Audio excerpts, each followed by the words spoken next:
also have the same heart as Him. The same heart in reaching out to those in need. Katulad niya. Katulad niya.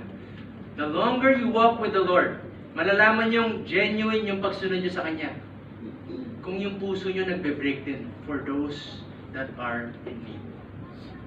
Pero kung matigas pa yan, you may need to come to Him and say, Lord, break my heart for what breaks yours. Kanina kinanta natin yun. Ito ang susi para hindi ka mapagod sa pagiging generous. So ano ang ating take-home message? Ito ang tunay na kayamanan. Magtiwala sa Panginoon at maging generous katulad niya. So church, mamuhay po tayo ng ganito. Let's live like this. Para ma-display natin yung generous na pag-ibig ng Diyos sa mundo. So that we can put His